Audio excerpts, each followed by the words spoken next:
Bonjour à toutes et à tous, je suis ravi de vous retrouver aujourd'hui pour parler bande dessinée, ça faisait longtemps, bande dessinée indépendante, on va parler de c'est classé en roman graphique je pense dans les librairies maintenant, même si le comic c'est de la bande dessinée, là on est vraiment sur quelque chose de plus européen, l'auteur est suédois, je vais peut-être avoir du mal à prononcer son nom, vous m'en voudrez pas, il s'appelle Pell Forshead et je vais vous parler aujourd'hui de Club Lonely aux éditions de l'Agrume. J'en avais parlé rapidement dans une vidéo achat et réception. C'est un service de presse que j'ai eu la chance de recevoir. J'ai reçu un communiqué de presse dans ma boîte mail pour la chaîne YouTube et pour le compte Instagram, présentant le titre. Je n'avais jamais entendu parler des éditions de l'Agrume, donc je suis allé guetter voir ce qu'ils faisaient un petit peu. Et le résumé, eh bien, m'a titillé, parce que je me suis dit c'est carrément ma cam. J'ai vu par marquer Misery à un moment donné, j'ai vu Récit social, truc comme ça, je me suis dit ça c'est pas mal. Et puis autocritique autour du monde de la bande dessinée, je me suis dit ça vaut le coup de tenter et que je puisse vous en parler. Ça s'appelle donc Club Lonely, ça fait 208 pages, on est sur un format souple à rabat comme ça vaut 22 euros. Je vais vous montrer tout de suite l'intérieur et de quoi ça parle. Et tout de suite, j'ai été conquis par les premières pages. Pourquoi j'ai été conquis par les premières pages? Parce que déjà, on est sur un style graphique que j'aime bien. On est sur quelque chose en monochromie. Vous savez que j'aime bien ce style un peu très indépendant comme ça. Je trouve que ça fait du bien quand on lit des choses très chargées. Et on va suivre l'histoire de ce personnage-là, Benedict Bergstrom, qui est auteur de bande dessinée. Et on le voit dans une librairie à la recherche de son dernier titre, Club Lonely. Il en est à sa recherche et on va suivre comment cet auteur va partir un petit peu en sucette et comment les émois de la création et du fait d'être un auteur et tout ce que ça implique en termes d'ego vont faire que le récit va dérailler complètement. Je vous ai dit, j'ai adoré dès la première page parce que ici, il voit une petite figurine de Jimmy Corrigan. Jimmy Corrigan, moi, c'est un titre que j'adore, qui est sorti il y a quelques années de ça. C'est absolument génial. Si vous avez l'occasion de lire Jimmy Corrigan, allez-y, c'est de la bombe. Donc direct, dès les premières cases, je me suis dit, ok, j'ai bien fait de demander le titre, je vais kiffer. Donc, il est à la recherche de son titre dans les librairies, il est en attente d'avoir un bon papier critique dans un journal pour que son titre se vende et qu'il soit connu et qu'on reconnaisse la hauteur de son talent.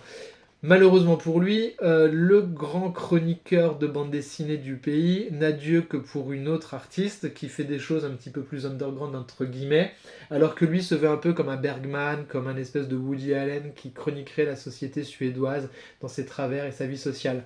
Et il va partir complètement en vrille, il va aller sur les traces de ce chroniqueur littéraire, il va je vais pas dire le harceler entre guillemets, mais on est quand même pas loin, et ça va partir grave en sucette. Et du coup, ça fait écho là, en fait, finalement, c'est notre auteur de bande dessinée qui récupère un déguisement de la mort d'un des films de Bergman et qui va aller rentrer dans l'appartement de ce critique littéraire. Enfin, ça, si vous aimez les récits complètement barrés à la Cohen, où tout part en sucette, tout part en vrille, où les galeries de personnages sont complètement déjantées, mais en même temps ultra bien écrites et ultra bien maîtrisées, je pense que ce Club Lonely il est vraiment fait pour vous si vous n'avez pas de problématique avec ce style graphique qui peut, je sais, ne pas plaire à tout le monde, notamment quand c'est dans des espèces de monochronie comme ça. Moi perso j'adore. Et pour pas vous mentir, c'est un des meilleurs titres que j'ai lu cette année. J'ai adoré ce titre, j'ai pas pu le lâcher de bout en bout. Vraiment, j'ai trop kiffé. D'ailleurs, le copain Iradon, que vous voyez régulièrement dans Comics Co, il en a parlé aussi. Il a adoré le titre aussi. Et lui, il a acheté déjà les deux, les deux autres titres de l'auteur parce qu'on s'est dit, bon, en fait, c'est trop bien ce qu'il fait ce mec, on a trop envie de découvrir. Donc voilà, je pense que je vais faire exactement comme lui.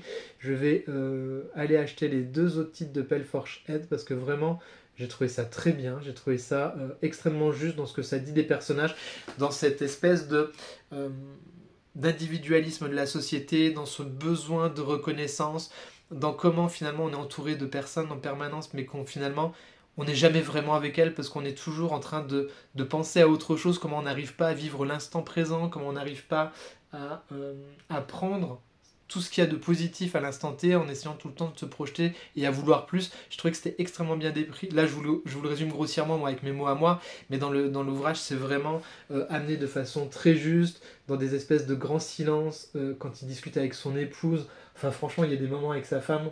Je me dis, waouh, ça me rappelle un peu les moments Covid où tout le monde disait, mais moi j'en ai marre d'être avec ma femme et mes enfants. Mais waouh, si t'en as marre d'être avec ta femme et tes enfants, c'est peut-être qu'il y a un souci dans ta vie. Voilà, ça m'a fait beaucoup penser à ça m'a fait beaucoup penser à l'ego que peuvent avoir les artistes et les créateurs quand enfin, ils sont recentrés sur eux-mêmes et que finalement, des fois, bah, ça fonctionne. sur un seul truc qui peut être un peu trashouille, et puis que finalement derrière il n'y a pas vraiment de fond. Vraiment, c'est très juste. Par moments, c'est un peu creepy, parce que, pas creepy dans la bande dessinée, mais dans les situations qu'il met en place, cet auteur de bande dessinée, pour essayer d'arriver à ses fins.